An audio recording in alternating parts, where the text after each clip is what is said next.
Alright, there's a lot to talk about, so we're just gonna go right into this. Sounds good.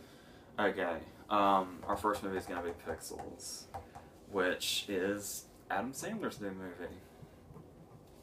Sometimes that excites people, depending on who you are, and a lot of the time it doesn't excite people, depending on who you are. Mm-hmm. When you see that dreaded Happy Madison logo, you don't really know what you're in store for, and that might not be a good thing, but every now and then he seems to pull through.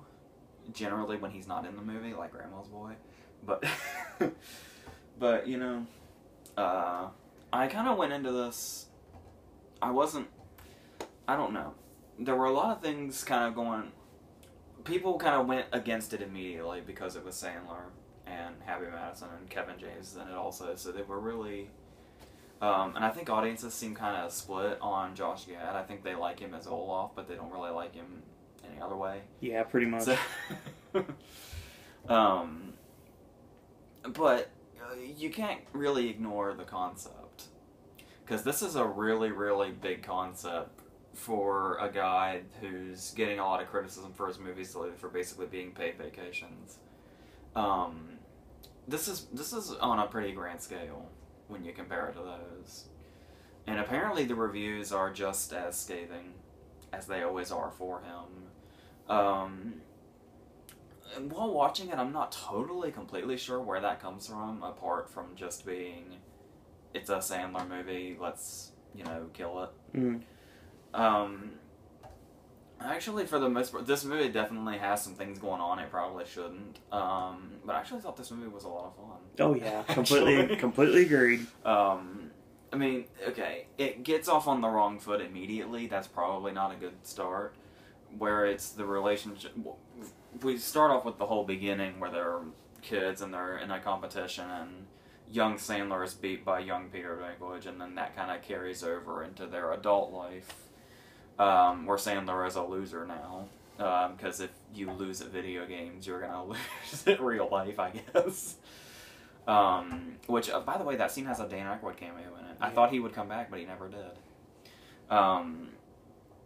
So he goes, and he's now running this... He's basically like a traveling Radio Shack, but he also comes to your house and fixes your electronics. I don't know exactly what his job is, because they don't really go into it that much before they sidetrack. But the thing that kind of goes off immediately is this is a movie where aliens use classic video game characters to attack the world with. And the movie begins with this really awkwardly weird run-in with Michelle Monaghan and him in her house when he's there to repair her shit. Now, when he first sees her, he says, "Whoa." And my thought was, even before that he ran into her, there's a scene at the beginning where young Sandler and young Kevin James are running through the neighborhood, and they steal money off of a girl's lemonade stand, and she's screaming at them for it, and then we don't see her again. I kind of thought she was the lemonade stand girl, and that was going to be where we were going with that. That could have worked. But no, they've never seen each other before in their lives, and he explains his woe in a way of saying that he thought she was going to be really fat and ugly because her husband cheated on her, but she looks like Michelle Monaghan, and that surprised him. And he just out and says this to a woman he has never met before. And this scene progresses. This is the first time they have ever met. And this ends with them hanging out in her closet and almost kissing, and him just being really... It's working for him that he's being so creepily straightforward. He would have been thrown out of this house a long time ago if this were a legit scenario. So, it was just a really, really weird start. And the thing is we're cutting back and forth between this and the first invasion, when the whole Galaga thing happens. So I can totally understand if it had gone from that rocky start forward and stayed that way, this would have been a total disaster for sure, but it kind of... I personally thought it kind of picked itself back up. Mm-hmm. So there are things... I heard there were some people getting pissed off that it turns out that young Kevin James ends up growing up to be the president. And a lot of people thought that was a really bad casting choice of Kevin James as the president. But if you watch the movie, he's basically playing Bush. Mm-hmm. Despite the fact that they mention Obama at the end of the movie, so I don't know if this is supposed to be like 2016 that this movie takes place, or what's going on, but I don't think they gave a fuck about their timeline, but No. apparently this is a post-Obama world. But Kevin James is basically a Bush surrogate. Because we have the scene where he's reading to the classroom of kids, but the joke this time is that he can't read. And they do the thing with, like, the cake, where he just makes news for doing stupid things instead of his presidential things, and that's basically the thing that they're going. But eventually, obviously, since there's an invasion happening, he gets to do the Bill Pullman thing later. So, I don't know if that was a reference in itself or what, but yeah. And that kind of leads to, you know, stuff that would probably annoy people that are there strictly to pick it apart because it's a Sandler movie. Mm. Like, this White House that Kevin James is running is really, really laid back in its security, is it not? It's kind of scary, actually, to be honest. You have Sandler in his orange shorts just kind of walking around, and he knows, like, all of the Secret Service. And later Josh Gad is in the Oval Office just hanging out. You know, I don't know. Maybe that's a joke in itself that's just not very funny. I don't know, but these are the things that I think people will pick apart if they watch it, because that's just what you do. But once it kicks into that plot, it is kind of a ridiculous plot, but, you know, it works. At least it's based off a short film. I did not know that till the opening credits. I don't know who did this short film, and I don't know where it came from or what it looks like. I know nothing about it. Like I said, I didn't know it existed until that credit. But still, I like the fact that they actually took on this, you know, big, gigantic, blockbustery movie after he's had so much criticism about, you know, just doing movies where he hangs out with his friends on camera and gets paid $200 million for it. Yes. It seems like this is a real way to go against that, and it kind of sucks that people don't seem to be, you know... I mean, I'm not saying cut him slack just for doing something different, but it's really not that bad. It's certainly not as bad as it's going to be made out to be, and it's currently being made out to be. I'm reading it right now, actually. What's that? Just bad reviews of it, bad reviews of it. And something that really, really helps is the effects are really, really great too. Oh my god, the video game stuff was glorious. I mean, they do kind of have an advantage going in because everything obviously will look pixelated, but still it looks really good. Like, it really does. And the action scenes are really, really well played too. The whole scene where he's like backing up through the parking garage and he's waiting for Pac-Man's time to run out. Those are like really cool set pieces. That's an awesome scene anyway. And I don't know what it is. I mean, there is, depending on if you're like, you know, I'm trying to think of a word comes to mind here. I'm trying to think of a different word to use that's more appropriate. If you're like very, very strict on, you know, like gaming stuff, you know what word I'm looking at. If you're that kind of gaming person, there's probably things in there to nitpick. I wouldn't know. I'm only familiar with a few of the classic games. Yeah, if you're a gamer. One thing that stuck out to me was I am pretty sure that in my very little knowledge of it, that Cuber does not speak English, and they turn him into the cutesy sidekick. They did it in Wreck-It Ralph. He didn't speak English either. Yeah, he did that because Fix It Felix had to speak Cuber. Yep. But yeah, they kind of like double fuck it up because not only is he speaking English, but he actually does the thing where he says something in English, but his little voice box with the symbols comes up anyway. People will probably hate that, especially since he should have been one of those characters that just had one scene and then disappeared. But he like becomes their little cutesy sidekick for the rest of the movie, and it gets really old really fast. People probably won't like that unless they're a small child or they're like just into cutesy side characters. Yeah, I could see that. I think more and more people are growing wary on with every new movie that has them. I think. Let's hope so. So I've mentioned 3 of the major cast members. There's a 4th one. Yeah. And I kind of figured. You just kind of figure he's going to be the high point of the movie when you see him on the cast list. obviously the fourth person doing battle is... Oh, yeah, I mentioned really quickly earlier that he was the character that beat Sandler's character in the flashback. Mm-hmm. Let me go back to the wizard. Yes, yeah. It really was. Peter Dinklage is the fourth character in this movie. And he's really goddamn funny. He's Joe Dirt by way of Jermaine Clement. Yeah, he's doing the Jermaine voice.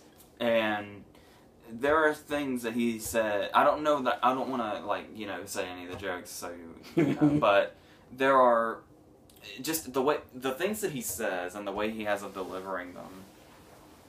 My laughter is typically subdued. Mm-hmm. Like when I'm laughing, a lot of people can't really tell because I kind of keep it held back. I can, but no one else can. There were a couple of things that Dinklage said in this movie where I actually projected. I was a little embarrassed because I was like, "Oh man, that laugh was really loud." Because there weren't that many people in there, so I kind of it draw attention. But yeah, I love the character and just him in general. It's not like it's not like a Rose Byrne Spy performance where it's Oscar worthy while being hilarious. It's not like that. But it's a really, really funny character, and he's the funniest part about the movie easily. And that's another thing is, despite taking this action movie approach, and despite the fact that Sandler's movies really fucking suck now, Normally, this is really funny too. A lot of the time, there are a lot of jokes that aren't, but there are a lot of jokes that are too. So there's a pretty much even balance. Mm-hmm. So that was it was the first. I'm trying to think of the first thing he said that was actually funny, and I can't remember now. But seeing Adam Sandler say a joke in a Happy Madison movie that I was able to laugh at, it felt like such a foreign concept to me the first time I did it. It felt like old school Billy Madison, Happy Gilmore. It felt like old school comedy. He even does the Happy Gilmore voice. I know he does, and it was great. When he says somebody's closer to shoot her, he pulls that voice out again, and you can tell it's like a callback. It's like one of the only callbacks that wasn't blended to his other movies. Mm-hmm. But here it actually was, instead of saying like, "Oh, you're pathetically trying to bring back the love you got from your old movies," this one actually kind of felt like, "Hey, there's Happy Gilmore. That's nice." So, that'll keep you guys satisfied for another 6 years. So yes, I was kind of confident, and not confident, but I was hopeful. Yeah, a lot more hopeful than other people who have been hating on Sandler. One big thing was I remember I was basically trying to figure out what could be good about it, because I was like, this is totally a different kind of thing for Sandler to be doing right now. Like, so who's in charge of this? That's the real question. Is it fucking Dennis Dugan? Is it Karachi? I think it's the guy that did The Wedding Singer. Jack Carapito. And then there's who is the other one he always works with? There's another one that I can't remember off the top of my head. But I went to IMDb and I was like, who's in charge of this? And it's Chris Columbus. As in Harry Potter Chris Columbus. As in Gremlins Chris Columbus. Obviously Joe Dante directed it, but he wrote it, I think. He wrote Gremlins. And The Goonies, I think. And there is another big movie he directed. And it's right here on the tip of my brain. And it will come to me in just a second. Did he do a Home Alone movie too? Yes, he did the Home Alone movies. That's the one I was thinking of. So, because that's what he does with Potter and Home Alone. He does 2 movies and then he quits. Yeah, pretty much. So that happened. So then we were going in, and my next question was, okay, this has happened before. I'm looking at you, Tom McCarthy. The question was, were we getting a Sandler movie or were we getting a Chris Columbus movie? And they did kind of find it's not a full on Sandler movie. It's not a full on Chris Columbus movie. It's kind of like they kind of met in the middle. It's a happy medium. Yeah, and it it's I thought it worked out fine. Yeah, definitely. So a lot more than I thought it would. So yeah, that I think maybe if I look hard enough, I can see why people are gonna thrash it the way they are. Like, I can see people not liking it, especially critics. Oh yeah. But a full-on thrashing, I think, is a bit overkill. I don't know. If I go back and read them and I see the stuff they point out, I'll be like, oh yeah, that's true. Yeah, that does kind of suck. Wow, maybe this does suck. But that generally doesn't happen. So, that's. I think Sandler hate's gonna have a lot to do with I hate to make presumptions, but I think predetermined Sandler hate might kind of, cause some premeditated reviews, maybe, possibly, but... And I have a feeling we'll be in the minority again here. Oh, well, I would say so. Guaranteed. I think audiences are going to like it. Oh, I totally think they will. But yeah, as far as the critical backlash, I don't know if you can say backlash. Backlash usually means that you were well-liked once. Like the video game fans right now are going to love seeing their favorite characters in a movie, like, all together, basically fighting. Unless they're nitpicking it. Yeah, that's another problem we may have with it. So wasn't there... There's like one or two things in Wreck-It Ralph I think people bitch about, but it's shit that I wouldn't even notice. The only thing I really noticed here is that Keyword fucking talks. And, and the only reason you really care is because he fucking does it a lot. He really does. You should have just, introduced him and he should have just done his thing and then gone. But, yeah, he's like a full-on character in the second half. I love the concept how they actually took a video they put from a time capsule, aliens found it, and they're basically turning the alien footage into these, like, Hall & Oates and Madonna. And yeah. It kind of reminded me of the scene in what Timothy Olyphant did in The Free or Die Hard, where he took all the political speeches and strung them together as the, basically, like, the ransom for America.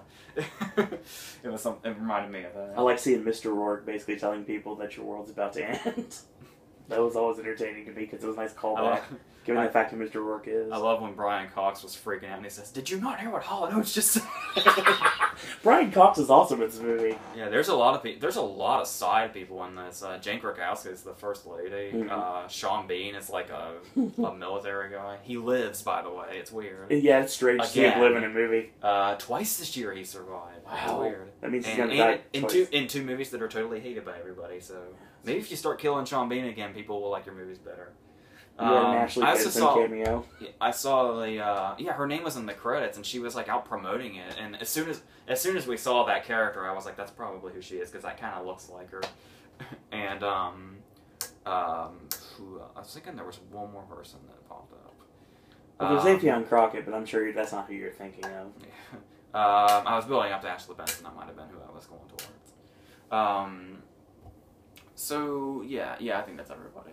Everybody that's really worth mentioning, I think. If I missed anybody, I'm sorry. Well, there's a cameo, but I'm not going to ruin it. Besides Aykroyd? I'm talking about the end of the movie. Oh, yeah. What does Fire Blaster want more than anything in the world? Yeah. Okay, so... Watch Office Space to get that reference. So, that's what we have here. Okay. Here we go. Our second movie is Paper Towns, which I guess is, not only is it just the same author, but I think it's supposed to be taken as like kind of a companion piece to The Fault in Our Stars. I don't know. That's how it comes off anyway. So before I say anything, now that I brought that up, let me just say this isn't the direction it takes or anything, and I'm sure obviously there's a lot of book readers I'm sure that know this. But I would just like to point out real quick that with all the Nicholas Sparks movies that have come out, and just how they just keep coming out in quick succession, we've gone over and over and over and over them. And then The Fault in Our Stars comes out, and it's the kind of movie that it is. Plus you have, kind of young person... No, there's kind of a middle ground here. Just kind of like those for young people novels. You can kind of throw Bridge to Terabithia in there as well. Yeah, kind of. So you know what point I'm getting at now. Even though this is just pretty much your average everyday love story, I was kind of waiting for somebody to die. Same here. Just out of habit. With all the other shit that goes on. Just, for some reason, it was just kind of looming over me. It's like, I can't help but wonder if somebody's just going to die for some reason. But it's not that kind of movie, so that was kind of... It probably would have made it a little more interesting, but, just to kind of... That's the one thing the Nicholas Sparks movies have going for them, terrible as they are. There's a little excitement in waiting to see who's going to die and how. But we don't get that luxury this time. So it starts off, and when it starts off, it kind of reminded me of... I have no idea how many people saw the Rob Reiner movie Flipped from like 5 years ago, I think it was. I kind of got that vibe from it, where you have the girl across the street and you have the boy across the street and they're kids and they're doing their wannabe my girl thing. But then they grow up and now she's all rebellious and that. And eventually this kind of somewhat turns into the angsty teen romance version of Gone Girl. Kind of. There's a lot of looking for clues in abandoned buildings and dark places. It's true. And I was just getting this vibe that creepy Neil Patrick Harris was going to be waiting in the wings to give us some information, but you know. Sadly, he never showed up. Yeah, there's no rape, there's no throat cutting, there's nothing. There's blood, but there is technically. So anyway, and then it turns into a road trip movie. It really doesn't. It's really all over the place for a long time. Yeah. But eventually, it's all leading to the fact that it eventually is a road trip movie in the second half. Mm. All right. Our two leads here are Nat Wolff. Now, listen. I'm going to assume that Nat Wolff might be a nice guy in real life, unlike his Fault in Our Stars counterpart. I'm going to assume that he is, you know. So, now going on that, he has played a lot of... Now, maybe this is a compliment to him, I don't know. But the main thing Nat Wolff has been doing lately is playing really, really unlikable characters in really, really, really, really shitty movies. True. And so every time I see that his name is on a movie, it just kills my excitement of it. So seeing that he had an actual lead part in this movie, which might be for the second time. I'm pretty sure he was the lead in Behaving Badly, that movie that I fucking hated last year. That's one of the worst things I've ever seen. Oh, God. There's him, and then there is Cara Delevingne. I'm guessing. That's what it said. That's what it says in pronunciation. She's basically the Flavor of the Week model turned actress. Yes. So she's going to be in Suicide Squad, and then she'll probably disappear or something. Because she's got those Lily Collins eyebrows. That's the only way you can really recognize her.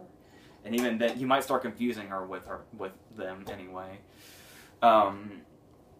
So that's what this is. Now, the thing that's really kind of off-putting here at the very start is the fact that what you kind of gotta do to really be invested in this movie is a thing that some movies, it's rare, but some movies can really, really, really pull off.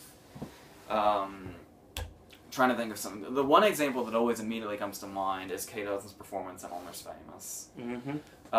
And what I'm talking about is you have these characters that it's a female character who our male protagonist is falling in love with. And this character has to be so enchanting that you as an audience member kind of fall in love with her, with him, alongside him. Mm-hmm. And that's a really so pretty much every one of these movies tries it, but you can count the ones that succeed on one hand. That one being one of the most one of the examples that come to me most quickly. And yeah, a Kate Hudson Almost Famous kind of performance doesn't come along very often, and you're certainly not going to find the kind of thing here. Nope. This is one of those characters. It's not just the performance either, but it's and it's not a bad performance or anything. It's just kind of a nothing performance, really. It's the problem. It's kind of just there. But the issue here is not only does the performance have to help us fall in love with this character, but the fact that, you know, the character part, Mm-hmm. not just the actress part. And this is one of those characters that is in way too many movies and way too many of these young adult fiction books, especially when they're pertaining to romance. And I'm, of course, talking about the teenage character. Now, listen, I know you're probably saying that this is the way teenagers really are. And yes, that is true. I know. There is a reason I went back and deleted pretty much everything I ever put on the internet when I was 17. There is a perfectly good reason for that, and I understand capturing that with this character means that she's going to have to be that. As someone who is out of their teen years, you look at it and go, oh my god, teens are fucking unbearable. And that's the fact that she... Look at the title. The whole title sums up what this character's way of thinking is. They're all paper towns with paper people, which is her way of saying, everyone's fake but me. I'm the only one that understands everything that's happening, and everybody else is just going through life not wanting to do anything, and nobody gets me. God, I've heard that a billion times. That bullshit. Oh my god. That's what the whole fucking title refers to. It's very true. So, yeah, and the whole movie revolves around this character running around while everybody close to her deals with her bullshit. That's what the whole movie is. That's very true. And so, unfortunately, our protagonist is in love with her. So we have to go on his journey of wanting to, you know, capture this lightning in a bottle of a person. So... that you won't find in fucking every single blog on the internet. So, that's what we're dealing with here. And yes, it's from the writer of The Fault in Our Stars, so that just fucking... that just makes it so much worse. But while we're talking about them being teenagers, I just want to touch on that too. There's kind of an issue here. These people are like 25, right? Pretty much. Okay, they're playing 18. They make it totally clear they're playing 18. Which is really, really uneven in a lot of ways. Number one, his mom. His mom looks like she's 31, which doesn't make sense. And of course, that's basically for the whole... So the perverted friend can make jokes. You know, basically lifting directly what Jonah Hill was doing when he talked about Michael Cera's mom in Superbad. She's 22, and he's 20. So, huh? Yeah. Nat Wolff. Karen. Oh, you mean... Okay, I thought you were talking about the actress that played his mom, and I was like, Jesus! No. I can find that out. Continue. Okay, so, anyway, they obviously don't look like they're 18. They don't come off like they're 18 except for when she's doing her whiny emo thing. But then there's kind of something that added to that later in the movie, where they kind of slipped up a little bit on that. I'm not quite sure when the book was written, but I'm pretty sure they just copy and pasted it into a script software. But the thing about it is, you don't want to piss off your fan base. You might just copy and paste. Do not change anything. Don't piss off the fan base. They're talking about the old days. He and his friend, little Richard Iowati, and the perverted kid. And... It's very true. They're reminiscing about when they went into the movie theater and they snuck into Snow Dogs without paying. Now, if I remember correctly, I was unfortunate enough to have seen Snow Dogs in theaters. Mm-hmm. If I remember correctly, Snow Dogs is like 2002? Or was it before that? It's definitely not before. It's not before 2001 because I was working there by then. Okay. Well, arguably we'll 2002, 2003 maybe? Arguably we'll say 2002. Okay. If Snow Dogs came out in 2002, this means that these characters, because... Yep. Correct. Thank you. I know I am always right. Yes, you are. Continue. So these characters were sneaking around unaccompanied at a movie theater to see a movie that they did not have to sneak into for its rating at 5 years old. Wow. Now your argument is, well, is it set in present day? And I was like, let's see. I'm sure we'll have proof of that at some point. And yes, sure enough, when they're carving at the piano at the end, class of 2015, they were fucking 5 years old, going to the movie theater by themselves to sneak into Snow Dogs. I'd like to just sit back and watch that one. Oh my god. So, I was having a hard time believing that these characters were 18. Hilarious oversight. Which makes it even more annoying that we have a girl who is in actuality 22 and saying teenage angsty bullshit. It just makes it worse. Yeah. So, Now, continuing. Oh yeah, and not only does she do the whole nobody understands me bullshit, but she's got to do the overly quirky thing. For starters, she thinks, what was Carl Fredrickson's wife's name?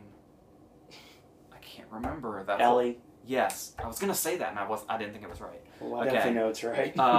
That's basically who she's trying to be at the beginning. Kind of. She's got the fucking goggles. Okay, she climbs through the window, but then she goes into the whole everything must be quirky thing. If you are the lead character in one of these young adult fiction books, you have to be as quirky and unconventional as possible and abnormal, because normal is just, you're just being sheep in life. You have to be, you know, really fucking doing shit that makes no goddamn sense just for the sake of it.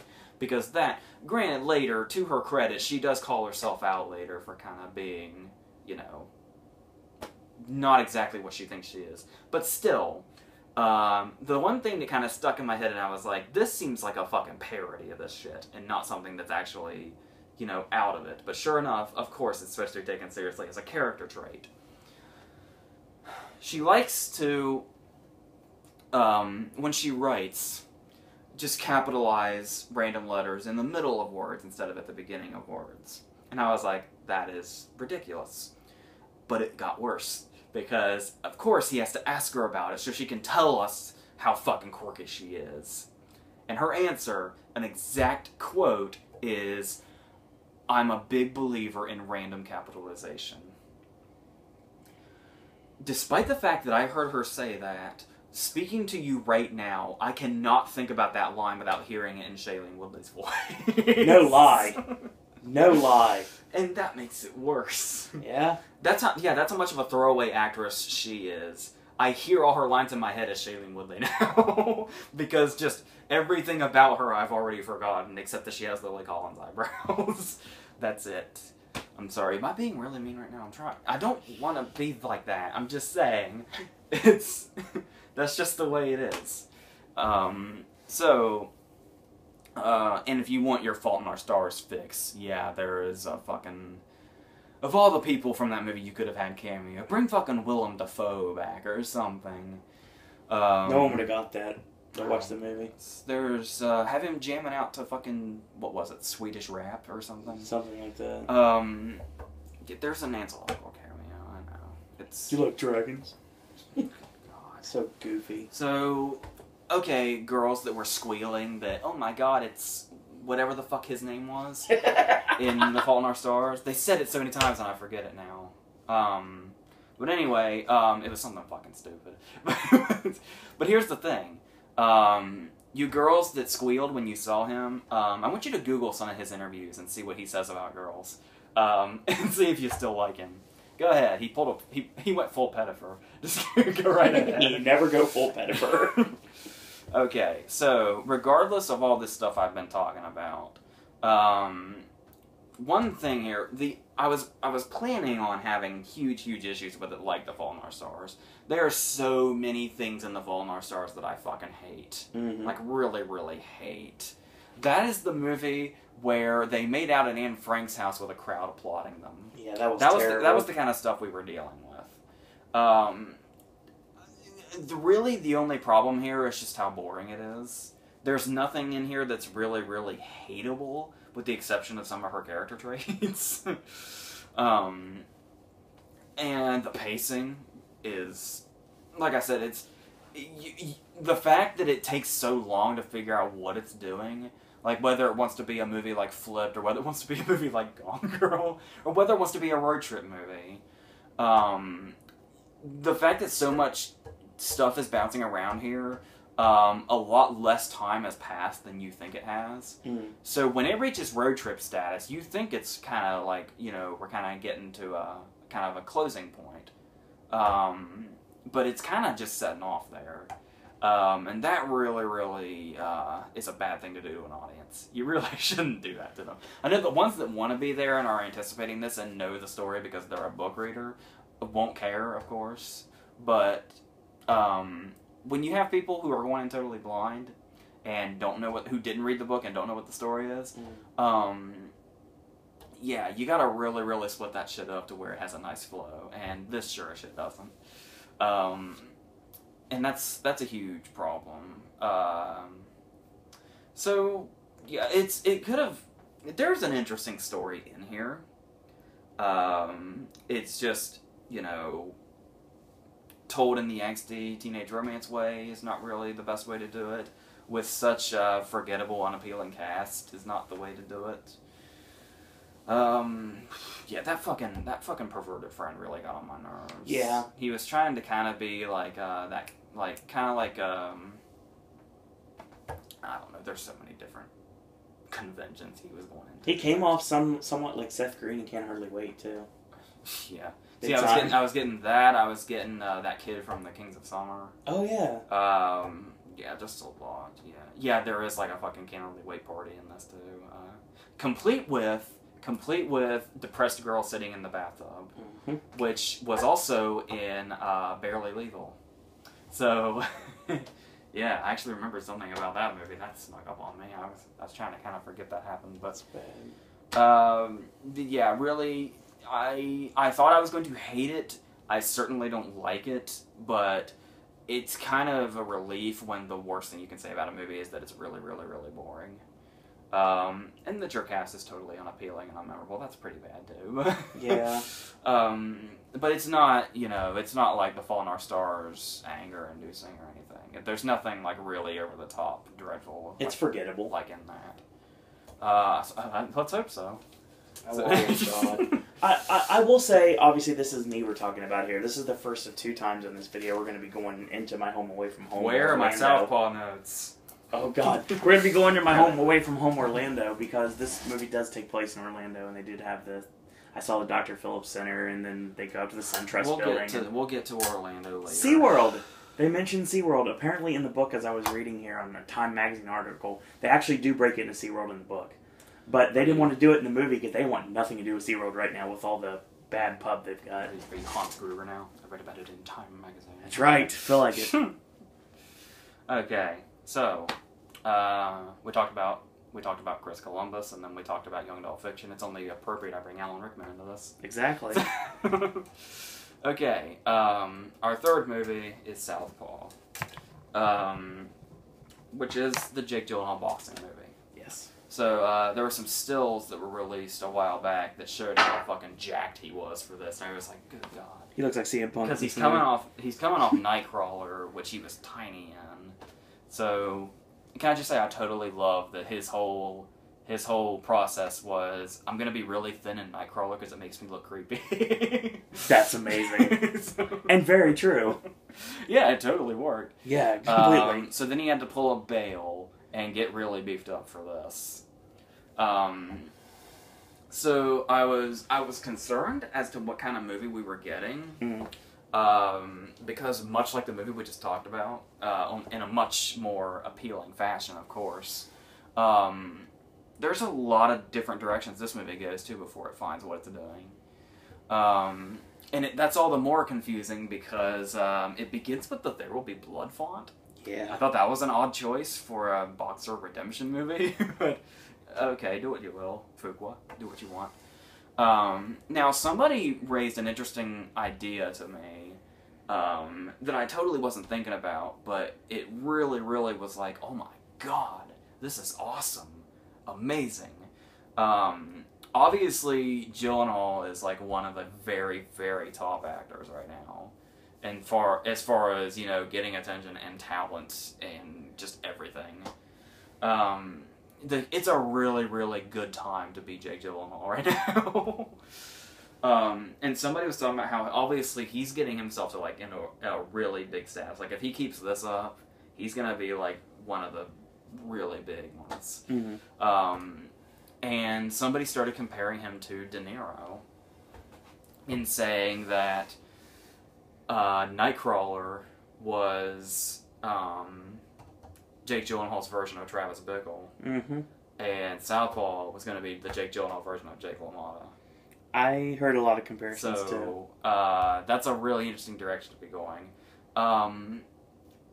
That's a really good comparison, but I am not quite sure this movie is strong enough to reach that. Mm-hmm. So, because we have, okay, like I was saying, there's totally a few different directions this movie can go. There is, obviously it's a boxing movie. It's a family drama movie. There's a point in time where you think it's going to be a revenge movie. There's a point in time where you think it's going to be like a custody battle kind of movie. And then it finally ends up as a fighter loses his way, has a montage, bounces back, redemption. And this is all just kind of, and some of these are like totally abandoned, and then and then later brought back, and then I don't know, it just kind of felt all over the place. But there's still plenty to appreciate here.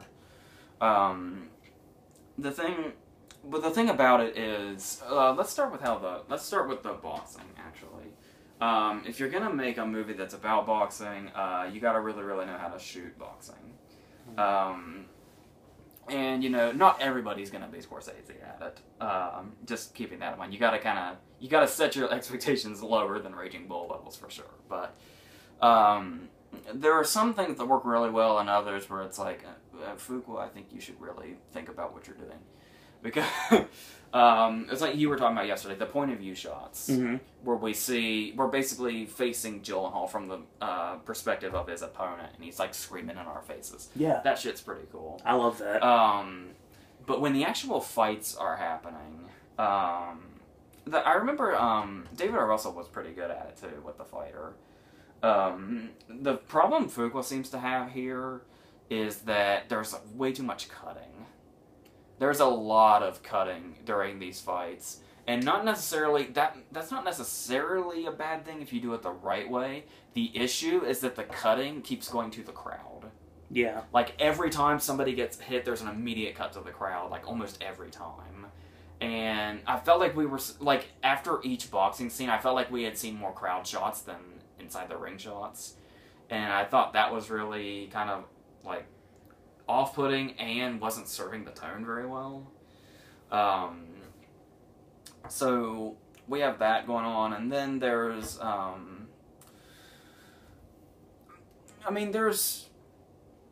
okay, as far as being, like, I don't know, as far as conventions are concerned, because we were talking about how it's a move about a boxer getting redemption. Yeah. It's very clear that we've been here before. Those conventions are in there, and as a viewer, you can acknowledge them, like saying, well, yeah, we've seen this before, and we've seen this before, but it's not really overpowering. And when it gets to the montage, you can say, yeah, we've totally been here before, but that's, like, towards the very, very end. Up until that point, it's being told in a relatively good fashion, and the performances really, really keep it up. So those are kind of those aspects are done well enough to where you're not watching it at least for me anyway. I wasn't watching it constantly saying we've seen this before. It was only really when we got to the very end I was starting to say, well, yeah, we've been here. So what I'm basically trying to say is they went for a convention and then tried to cover it up with good shit. Like a Jake Gyllenhaal performance, for instance, which we can talk about now. Obviously, he is really, really just throwing himself into stuff now. Like, really, really taking hits and really, really beefing up and just really just... And then there's a lot of emotion in this role, too. Obviously, given the setup, there would have to be. Oh, yeah. But, you know, there's a reason he's at the status he's at right now for most people. There was one thing that was a little tiny bit distracting, though, and I don't know if it was on purpose or if it's just me, I don't know. But if you look into this movie's history, you will know, during the montage I was talking about at the end, there's a familiar voice on the soundtrack you might recognize. And that's not a coincidence. Nope. It is to my understanding that not only was he involved musically, but Eminem was supposed to play Billy Hope. It was supposed to be his second starring role after 8 Mile.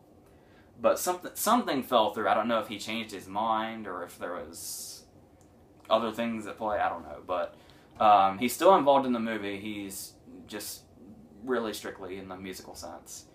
Now, the reason I say this might be a little distracting is you might notice, like I said, maybe it's just me and maybe that was just in my head, but throughout this entire movie, about 95% of the time, when Gyllenhaal would speak, it kind of sounded like he was doing an impression of Eminem. Just, I mean, I mean, sometimes it really, really did. But that's fine. It's still a really, really great performance. But it's not. It just kind of it seems underwhelming because it's right off Nightcrawler, which is just otherworldly.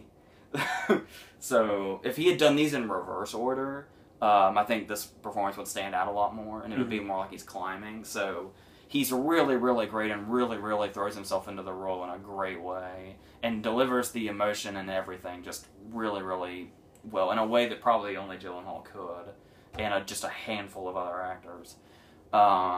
It's just following Nightcrawler. It feels like a slight step down. I think that's the only issue.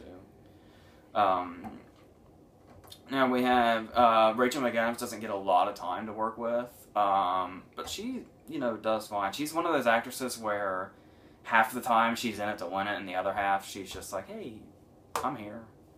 So I'm Sherlock Holmes. Yeah. Oh yeah. But here I thought she handled what little screen time she had really well, especially that scene. So I mean, I know everybody that saw the trailer knows what scene I'm talking about, but still, I don't know who knows what for sure. So I'm just gonna say that scene. We have Forrest Whitaker as the trainer. As soon as I had no idea what he did in this. I just knew he was in it. I just saw his name in a description of the movie, completely out of context. And you said, who's going to be in this as the mentor? Every boxing movie has a mentor. And I said, well, Forrest Whitaker's in it. Not knowing that's what he did, but yes, that's what Forrest Whitaker does. He is the mentor that drinks and says, is tough on him and says, get out of my gym, and says, no, you can come back to my gym. We'll train together. It's cool. And, says philosophical things. Yeah, that's just what it is. He has a good part, though. He grew a gray beard, so he really means business. But the thing here is, despite all this, despite the good stuff, there's still something at its core that's really, really missing an impact. Because this should be a really, really strong story, given a lot of the subject matter in it. There's multiple things in this movie that make it seem like it should, for lack of a better phrasing, hit really, really hard. And I think if I had to dissect it a little more, I'd say that probably comes from the writing. I think the writing is probably what failed this movie as far as making it something really, really great. Because there's definitely, all the elements are there, all the emotional elements, you can see them plain as day, but there's just something that's not quite hitting hard enough.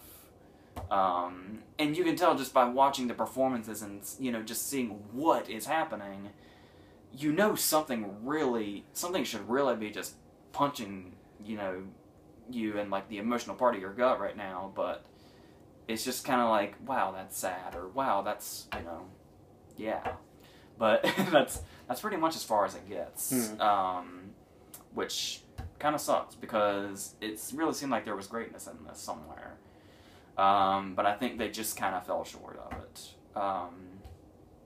It's also worth acknowledging this is kind of as far as we know, this is the last James Horner score that we have. And we do get a little dedication there before the credits start. He completely wrote the score for Fuqua's Magnificent Seven that's coming up. I imagine that will be used, so I guess we'll see if this was his very, very last score or not, but so that kind of has something special in it with that too. So yes, it's certainly not bad, but it didn't reach the greatness that it could have, unfortunately. So that's what we have here. Alright, let's get through this real quick. Let's get through the rest of these real quick, please. Our fourth movie now was abruptly put on me at the last minute. Thank you. You knew it was coming. You just didn't know it was coming this early. Okay. Sharknado 3. Oh, hell no, is our subtitle now. Why is Steve Austin not a cameo in this movie, honestly? Maybe he didn't want to. Maybe he actually had brains about it. No, he was in Grown Ups too, never mind. He has no brains about it. So anyway. Them be fighting words, sir. Let's praise Sandler and then just fucking knock him back down. Okay, so I'm preparing for this video. And I'm like, okay, my work here is about done. Oh, what's this? My phone ringing. Oh, it's you. This can't be good.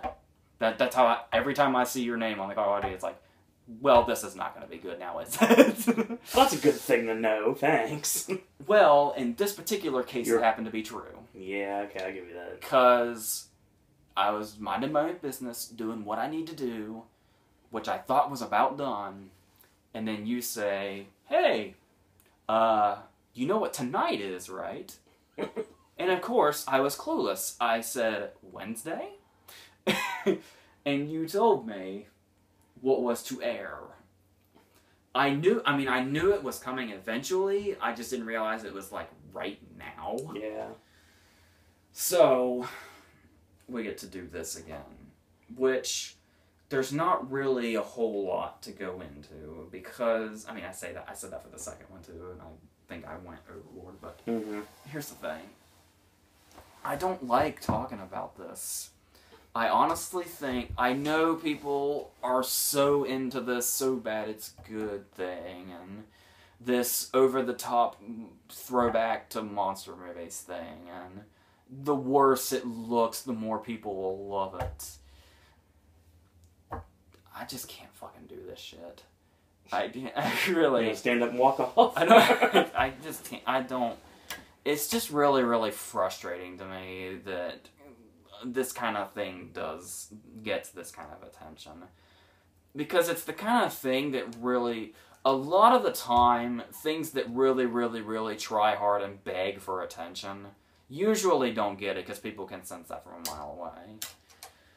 But this is one of those times where something just fucking begs and pleads and cries for your attention, and people fucking buy it. And at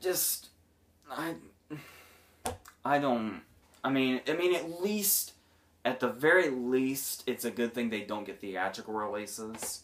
Because this is like, to me, I know people will think this is going overboard, and people will think this is me really blowing it out of proportion, and really, really, hating on these movies in a way that's a bit overkill.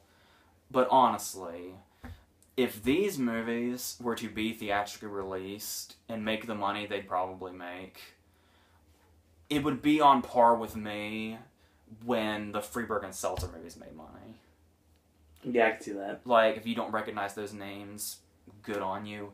They're the guys that did Date Movie and Epic Movie and Meet the Spartans and Disaster Movie and stuff like that. Remember back when Disaster Movie is what finally killed them, but from Date Movie to Meet the Spartans, those movies racked up at the box office. And it was embarrassing. I feel like our next step in that direction is these movies.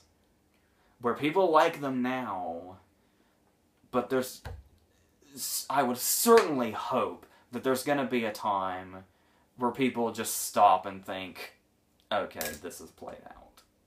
Just fucking enough. I don't know when that's gonna be. Clearly not anytime soon, but I don't know. It's just fucking... It's like giving a spoiled child more toys. Giving this movie attention. And I just don't... I don't know. Let's talk about some things that are in it. We have Ian Ziering he does the Bond style opening now with his, chainsaw and everything, because, hero in a monster movie with a chainsaw. What was the last cult following that had that? I can't seem to remember. What is that? I don't know. He may or may not be making a return as that character as well, too. That's going to be really, really blown out of proportion, but... The trailer looks awesome, though. I'll say that. But anyway...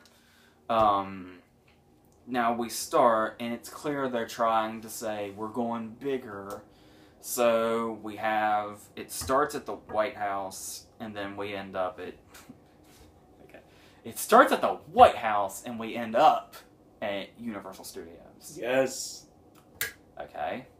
For starters, I was under the impression that just a couple of weeks ago we already had a feature-length commercial for Universal Studios with Minions.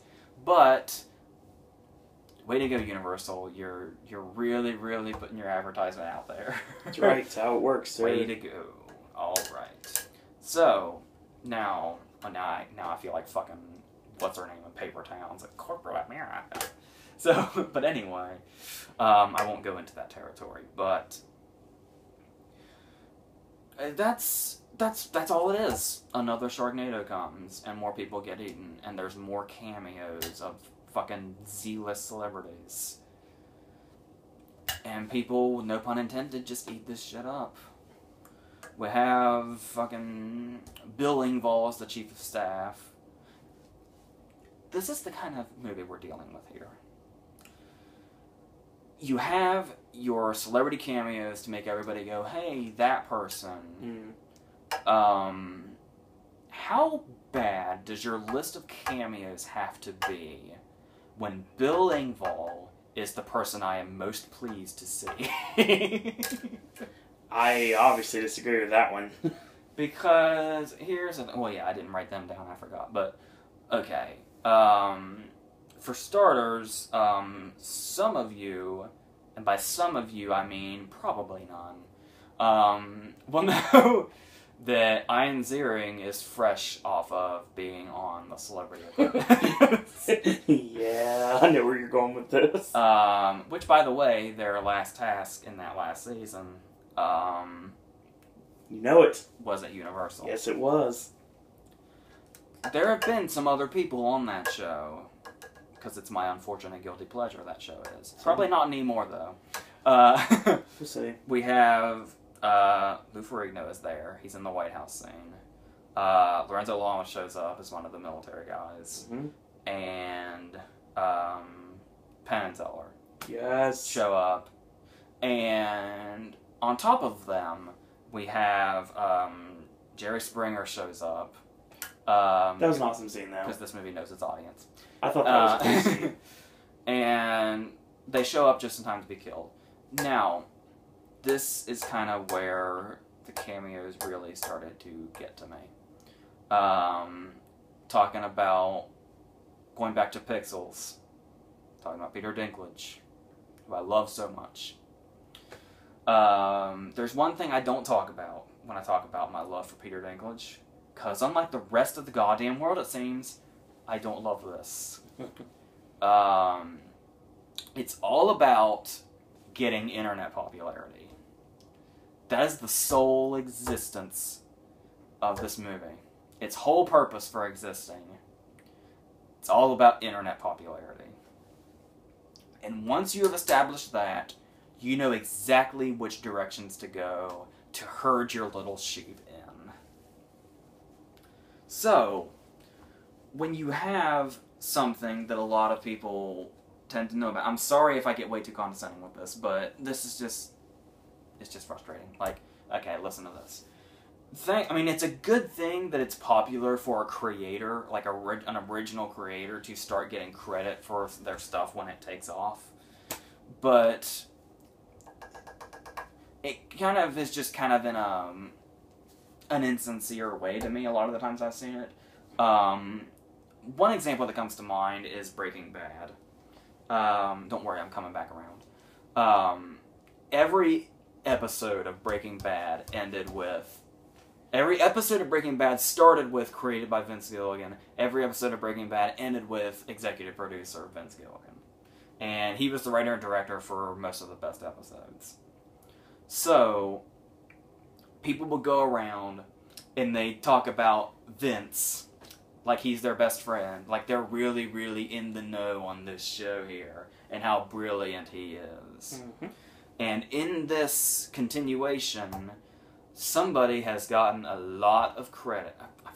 The cameo is like 3 seconds long. I spent like 5 minutes on this. It's true. There is a show right now that everybody is sucking the dick of. Everybody loves this fucking nonsense show. I am, of course, talking about Game of Thrones. In case you're wondering why the fuck I brought Peter Dinklage back into this. I knew you were going with Yeah, this. I'm sure everybody surely would have figured it out by now. George R. R. Martin is in this movie for 3 seconds. Does not say a word. They barely cut to him long enough for you to even notice him before he is eaten alive. And the whole joke is, he kills off his main characters for shock value. And you all eat it up every time, even though that's the only fucking reason it happens. So they thought they were being clever, and they thought they would kill George R. R. Martin in a gruesome way. You're fucking brilliant, guys. Really, really hitting those high notes in pop culture popularity bullshit. You've got people really highly discussing you on the internet. Way to fucking go. So, I'm not bitter. I'm not bitter at all. I promise. So yes, that's like a whole 3 seconds of the movie, by the way.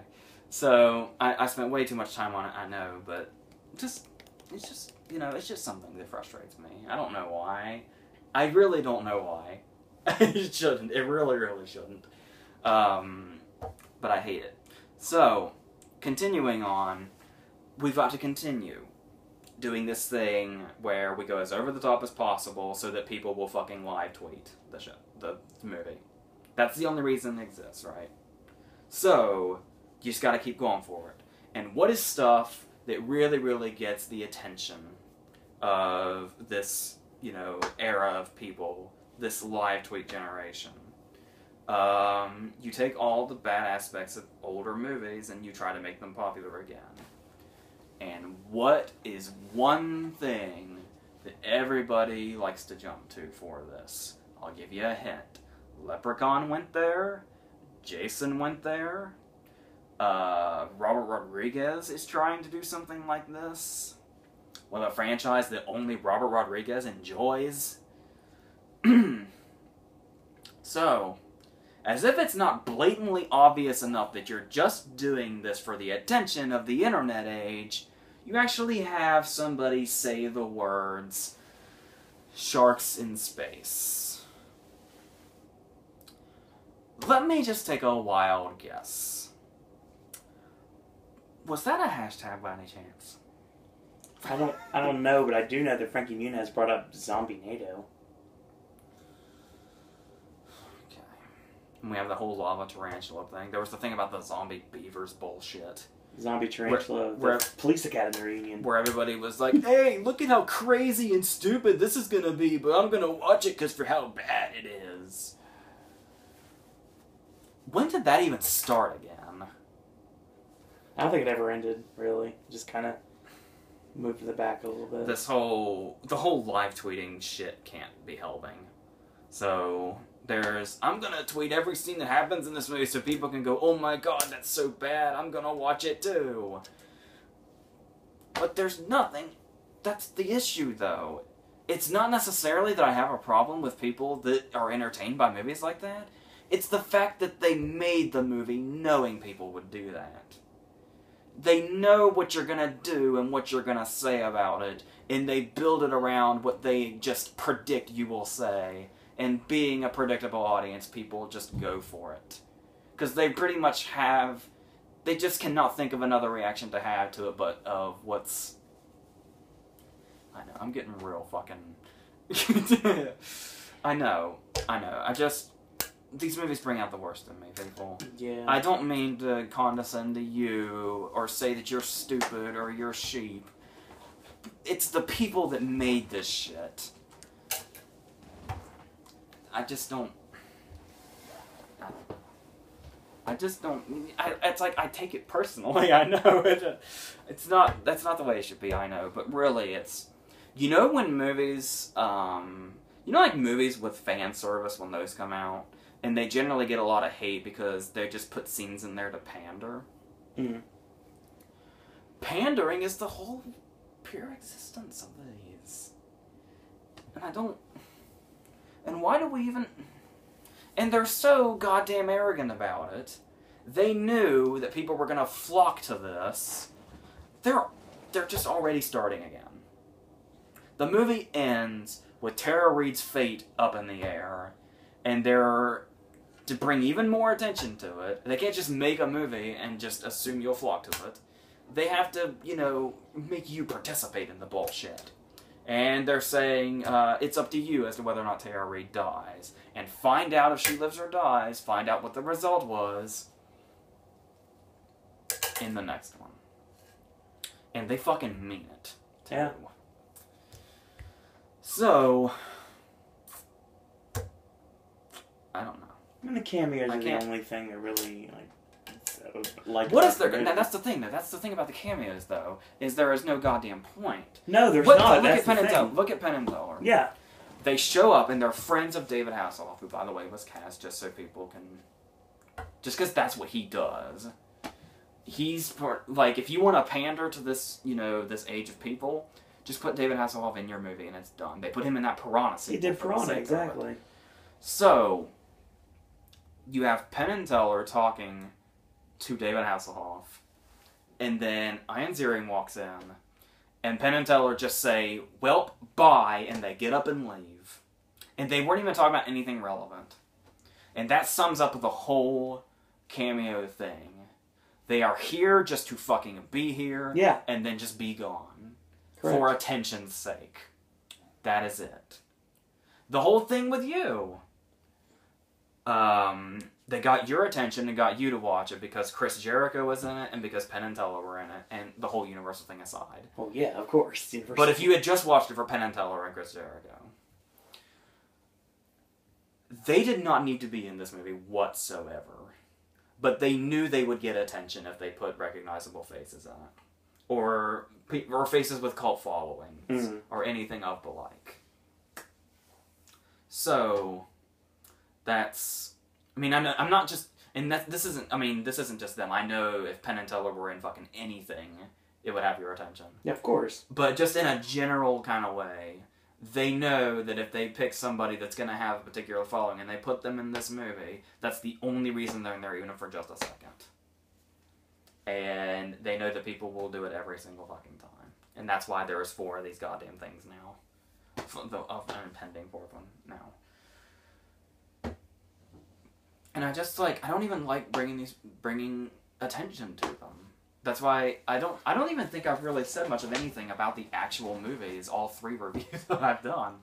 I just talk about how much I just don't like that this exists. See, I watched Sharknado 3 kind of like how I watch Escape from Tomorrow. It's kind of like just sit back and, hey, I've been there, I've done this, I know exactly where they are. This continuity screwed up because there's no way they could have got there in time. That's how I pretty much watched the movie.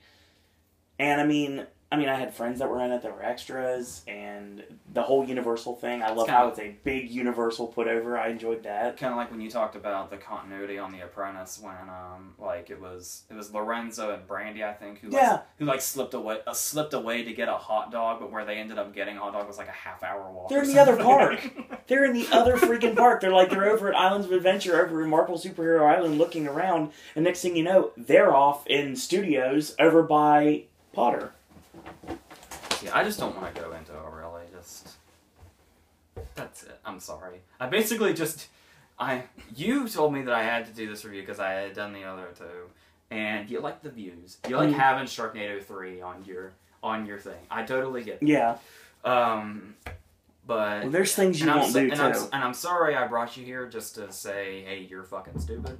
I don't mean it like that. It really falls on the people that just made it to begin with. And I know the people I'm apologizing to right now are probably long gone and, sending like anthrax to my house or something, but... Rip Ride Rocket, Twister, Disasters. I mean, that stuff was cool if you're a Universal fan. But if you're not, then it's kind of like, hey, this is another Shark. I was watching the beginning of it, and I was like, is this really happening? Because I've never watched one before. This is the first time I watched one. Reacting to it in any way whatsoever, you're getting the people that made it are getting something out of it, which is a bad thing. So, that's it. And for the love of shit, we're not getting any better, are we? Doesn't sound like it. Great. This one makes me sad, personally. I love this movie. The original one. Our fifth movie... Good lord. I don't know anymore. Fuck it. Our fifth movie is Joe Dirt 2. It, too, has a subtitle. Beautiful Loser, I think it is. Yep, correct. Okay. So, there was a lot up in the air about what was going on with this movie. Was it going to get a theatrical release? Was it going to get a straight-to-video release? Was it going to go to Netflix? What in God's name was going to happen to it? We just know that David Spade kept building up that it was going to happen. Well, what exactly is Crackle? No idea? Okay. I can't really tell you, because I guess it's one of those servers like Netflix. Because it's really considered, I believe it's technically considered a made-for-TV movie. Yeah, that's what it's listed as.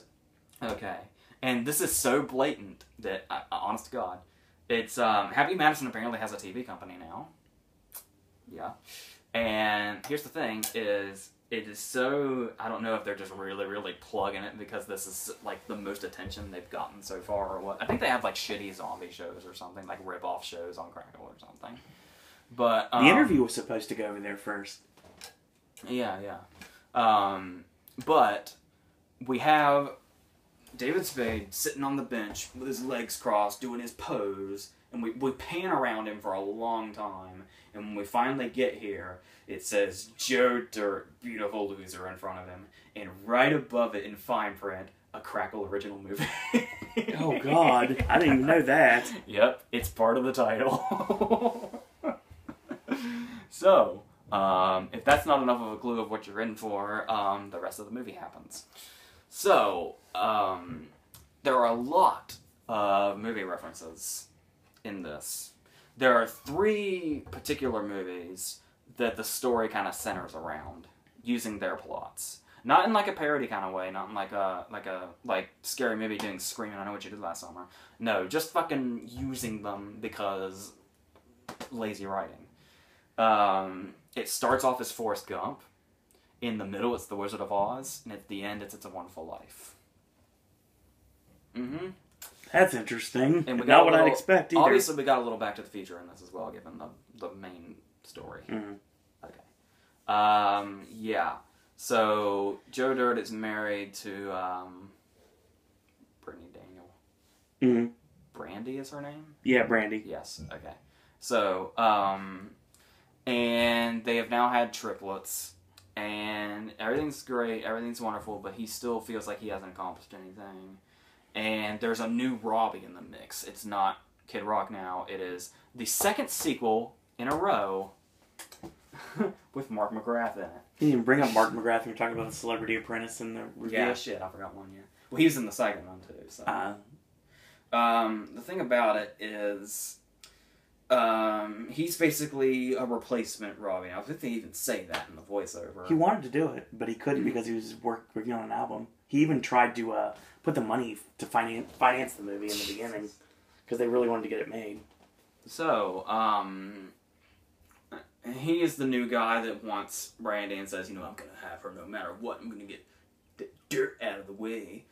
So, eventually, he gets sucked up in a twister and sent back in time to 1965. Okay. And then that's basically where it goes. When they, obviously, it's The Wizard of Oz, it, lands on a biker, and then he takes his boots and Okay. Yeah, I see. I think the boots even have, rubies on them. That's horrible. And he even says that every time they reference one of those movies too, they do the setup like that, like you know what it is, and then they just blatantly tell you what the reference is, and then they do it over and over and over again. The very beginning of the movie is fucking Joe Dirt. Well, we start with Dennis Miller, just talking, of course, just talking to 2 dudes, just telling them this story, and then it's trying to do a meta thing where he even says he's telling the story of Joe Dirt too. It's trying to be that kind of shit. So we're hearing the story through Joe Dirt, who's narrating, And the story of Joe Dirt on this bench is being told to us by Dennis Leary, apparently. I don't know. Dennis Miller. That was entertaining. Yeah. That motherfucking Dirt. And I'd love to hear this in Dennis Leary's voice. So, he's sitting on this bench, and this woman comes and she sits down. And it's like, oh, they're clearly doing Forrest Gump. Because they're at a bus stop. And it's the bench and everything. And he even says, my name is, Dirt, Joe Dirt. Joe Dirte. Yeah, he keeps pulling that shit out. He finally gives up on it towards the end of the movie. He's like, that's just not working out, is it? So, anyway, yeah, it took him almost 2 entire movies to stop doing that. And guess what? It's never been funny once to me, anyway. But the thing about it is, this is clearly Forrest Gump that's going on. We get this, and we can acknowledge it. But, as soon as he starts talking, the joke is for the woman to start screaming at him that she does not want to hear his story. She doesn't want to hear him do his Forrest Gump thing. And they mention Forrest Gump like 4 or 5 times in rapid succession, in case you didn't fucking get it. And then finally, another woman sits down after that one leaves. And he even starts like the shoes monologue. They're not even being shy. Oh, wow. So then he starts telling his story to this woman. And on top of this, there is a joke later on about a black guy in the shrimp industry. Just shameless. Fucking shameless. Sounds like it. But anyway, it continues. And he starts to tell his story to this woman. Now, I thought they were going to kind of do something funny here because she said, obviously, Forrest Gump tells his story while people are waiting for the bus, and they just kind of come and go throughout. This woman sits down and she's like, well, I can listen to your story. My bus won't be here for a while. And I kind of thought he was gonna start up the story and then like, oh, my bus is here, and then she just leaves and he's alone again. But no, we have to hear him tell his story now. Unfortunately. So, it is worth noting that he is talking about the fact that he is waiting for a concert to be done so he can clean up. And the opening scene of this movie, in case you were wondering what kind of humor you were dealing with, is him going through a list of every single bodily function and bodily fluid. This is like in the first 5 minutes. Why? And then there is a scene about 5 minutes later where we have to establish what a loser he is. As if we didn't see the first movie and already know that. But he works with these dudes, and nobody respects him. So they do a joke kind of in the vein of Blazing Saddles, for instance. Doing it on him. And this scene goes on, and on, and on, and on, until it finally kills itself, only for us to go on to another scene. And this is one of those movies that is under the impression that it's so hilarious that all scenes, it's kind of like the really bad Saturday Night Live. Like, it just kind of gets worse the longer it goes, but they think they're being funny, so they just keep going. That is not a good place to be. In case you're wondering about my opinion on the first one, I've seen it a lot. I've seen it like maybe 20 times, honestly. But that's not so much... Well, the thing about it was that Joe Dirt was that movie where when I went to school, it was the bee's knees. So everybody was quoting it every single day. Yeah. All day. And it kind of stopped becoming anything kind of remotely enjoyable thanks to this. And becoming friends with you has certainly not helped this because you have resurrected it. So, and yeah, it is a dumbass movie, the first one is. Oh, it is. But it had funny things in it. Yep. It really did, sure. Despite the fact that it was known for being, it almost doesn't occur to you because it was so well liked in my social circle that it just forgot to occur to me that in most areas it's considered a shitty movie. Most people will recognize it for the piece of shit that it is. Very true. but it has a following, which is how this movie exists. It has a lot of fans, but it's mostly in like a critical sense, I mean, as far as people recognizing it for a huge piece of shit. But there was actually something hilarious.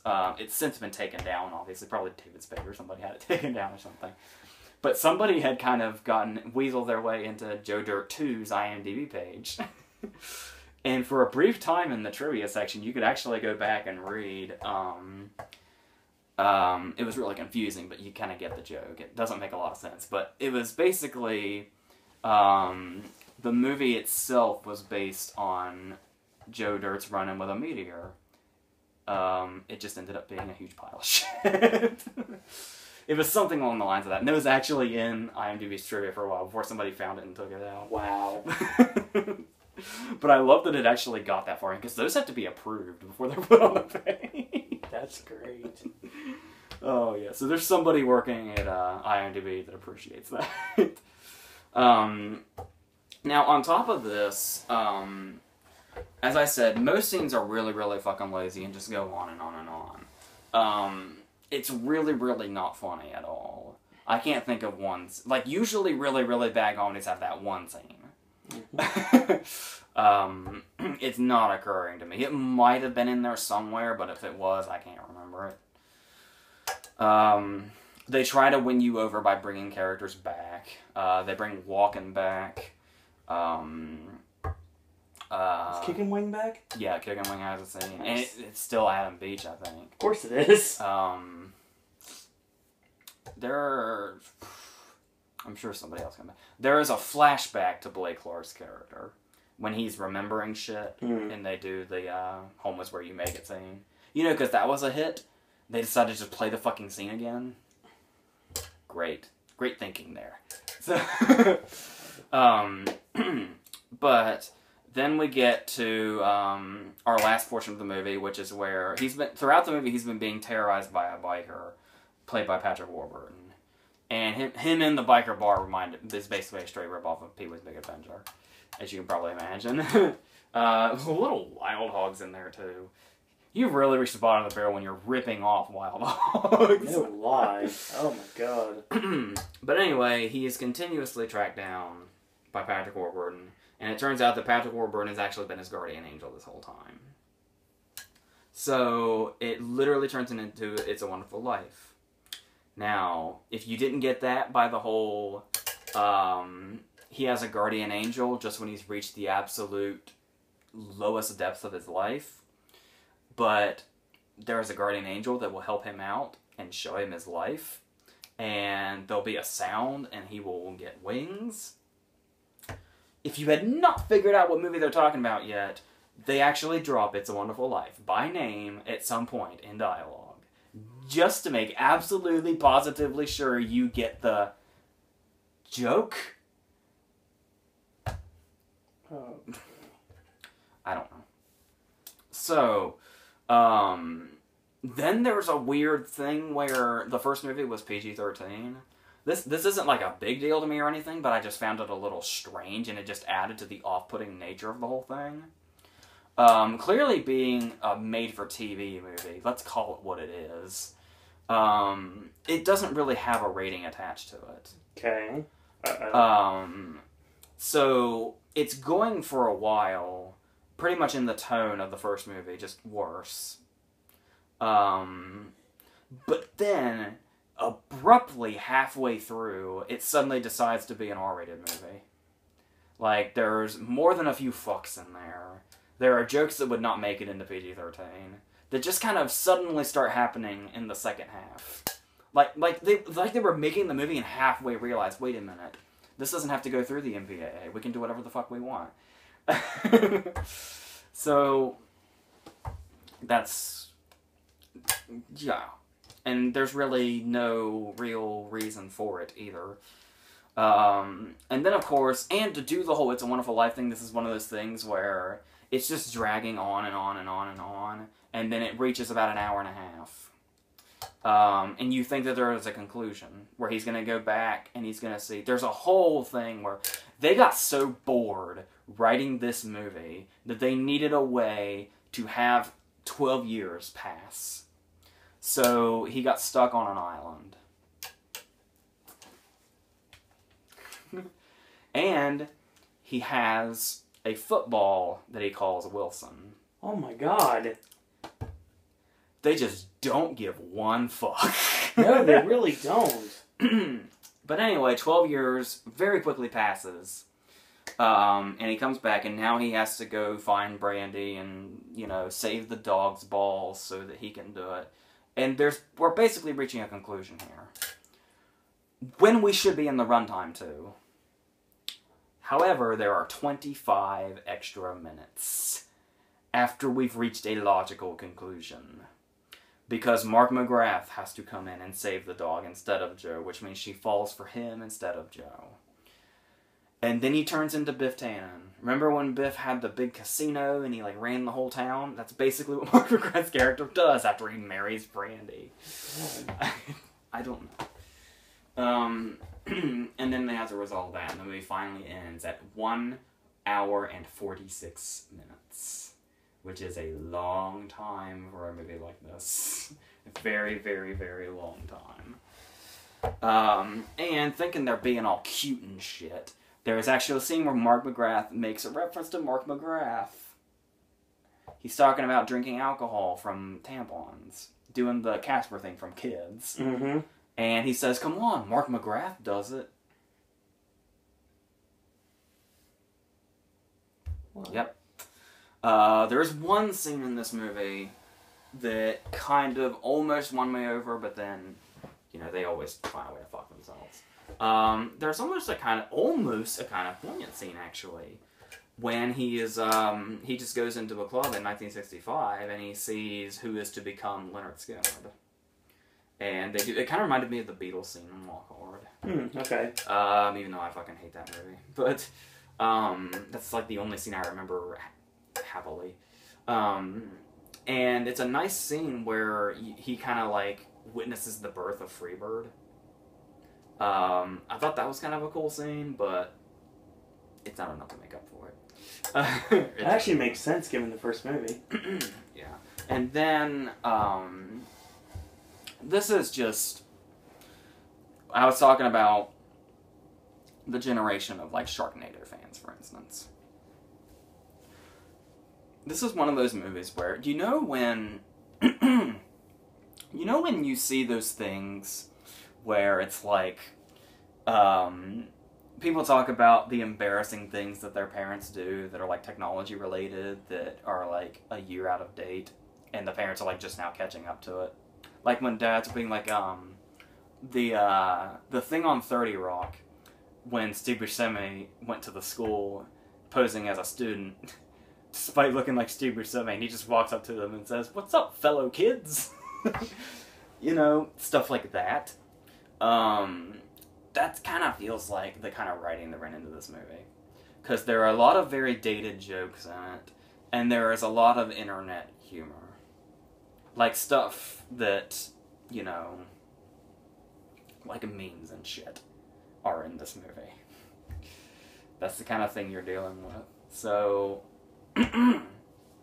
what I'm really trying to say is, I know that David Spade's heart is in these movies. I know he's real sincere about them.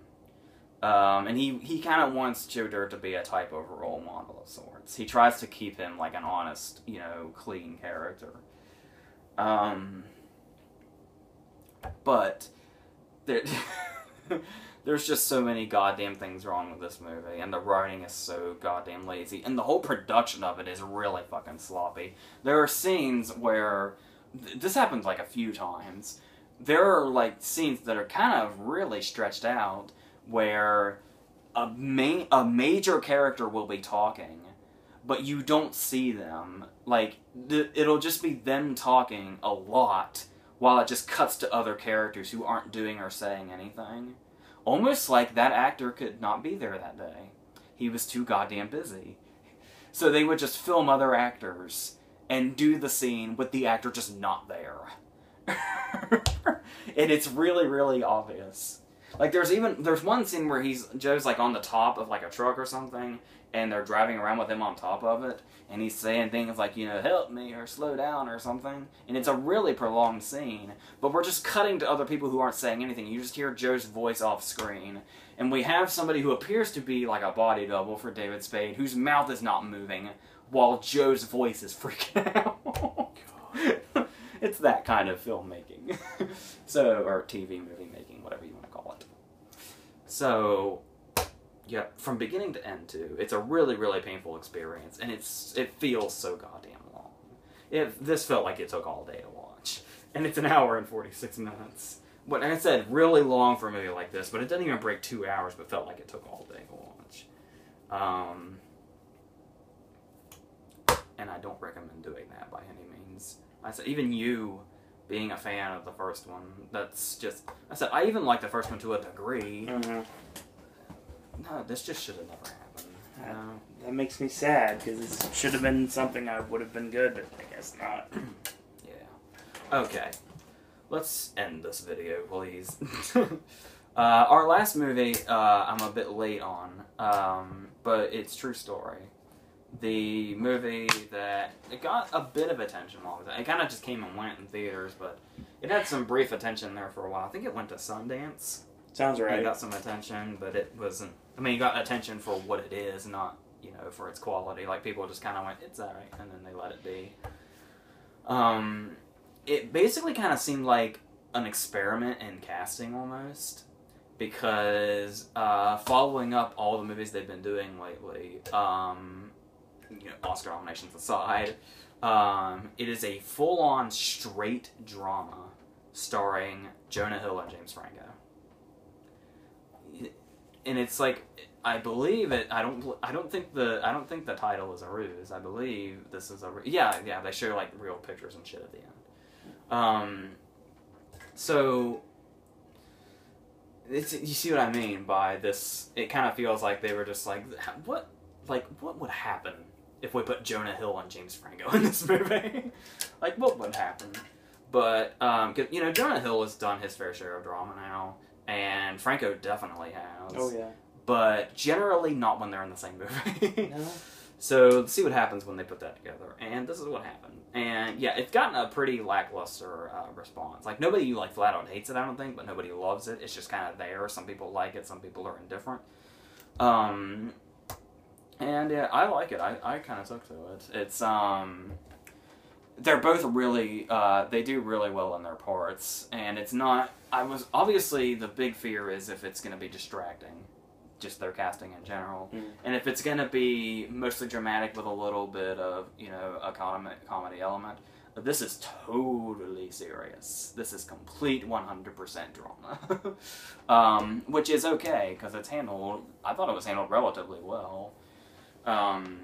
Where Jonah Hill is a reporter who's basically just been fired over an article, but he has also had his identity taken by a guy who is being arrested for he possibly murdered his wife and 3 children. So these two meet because Jonah Hill's character would like to know, why he took his identity, and he's also a story that could help him bounce back.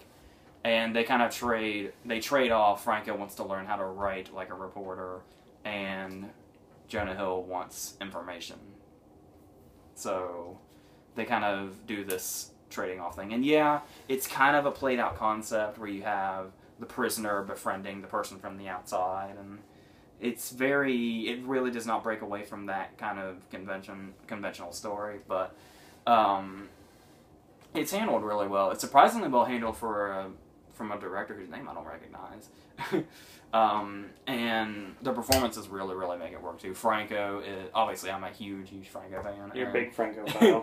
Yes, and he's really, really great here. There's one particular scene that kind of stood out, but I'm not quite sure whose fault it is. It could be the director, the editor, or Franco. It could be anybody's fault. It's an odd, because they have this really, really serious moment together, he and Jonah Hill, where I can't remember the dialogue now, but he's talking about his situation, how bad it is, and then Jonah Hill's talking to him about how he compares it to like a child needing a toy, And Franco's delivery is, I never thought of it like that. And then the scene cuts. It's a really, really emotional scene, like a really sincere scene. Mm-hmm. But with Franco's delivery, the way he said it, and the way it immediately cuts to another scene, the way it's almost like it was meant to be a comedic payoff to the scene. The director's a theater director. He's only done like 2 theater productions before this, and this is his first movie. That makes sense, because a lot of this movie is just the two of them in the room, really. Macbeth and Richard II. And him and Jonah Hill's wife, I think is Felicity Jones, who kind of eventually gets herself involved in this. There's another really awesome Franco scene where he's called Jonah Hill's house. Obviously, there is a chance that he murdered 4 people. Mm. So he is a dangerous person. Oh, yeah. I think there was 3 kids. There might just be 2. I might be thinking of Shutter Island. But there's 2 or 3 kids and the wife. And he calls the house, and he's talking to Felicity Jones. And obviously he knows about her because he's been talking to Jonah Hill's character for so long. And while he's talking to her, she is uneasy. And they play this scene up to where the way Franco is talking to her, just in the way he's saying his lines and the way he's kind of easing his way into her life and into this conversation, he could either be very friendly or very sinister. And the way he plays the scene, it could be either, and you don't really know. And I thought that was a really brilliantly done scene, because you're never quite sure. Because his tone is friendly, but the way she's reacting, she's really uncomfortable and nervous. And we keep cutting back to him, and he just kind of seems to kind of be going back and forth, and you can never quite tell which one he is between friendly and sinister. Mm. And it's a really good scene. So yeah, and there's the way things unfold, I thought was done really well. It's definitely a story that kind of, keeps you intrigued in it. At least for me, it worked. So yeah, I can totally buy that a lot of people just thought it was kind of like, well, this movie exists, I'm gonna probably forget about it too now. I can get that, but for what it is, I think it works really well. And it's told really well, and it's really well acted, and it does everything. So, but yeah, it does feel very minor in the long run, so that's really my only problem with it. So, yeah. I mean, it probably could have done something to kind of shake up the conventional storyline a little bit, but I think it did more than enough to stay intriguing and keep you involved in shit. So, yes, all right, we're done now. All right, that's what we've got for another edition of AJ's Movie Reviews. Real quick, before we end this video, AJ, what are the star notes for the videos? Pixels. 2.5. Paper Towns. 2. Southpaw. 2.5. Sharknado 3. 1. Joe Dirt 2. 1. True Story. 3. Wow. Not what I was anticipating them to be. Yeah, they're all over the place. Yeah, big time. We got a little bit of everything. So it's another edition of AJ's Movie Reviews. Join us on Sunday for the last verses of July. We're going to go on a road trip, and that's going to be coming up this Sunday. And next week we start our Robin Williams Tribute Month. So we're going to be doing verses, not necessarily involving his movies versus themselves. That does happen, but he will be a part of at least one movie in every single verses in the month of August. That's what we've got coming up next week. It looks like it's going to be Mission Impossible Rogue Nation as well as Vacation. So that's going to be coming up, and there may be something else. Who knows? We'll figure it out. So that being said, I want to thank you guys and girls out there for watching. AJ, any parting words?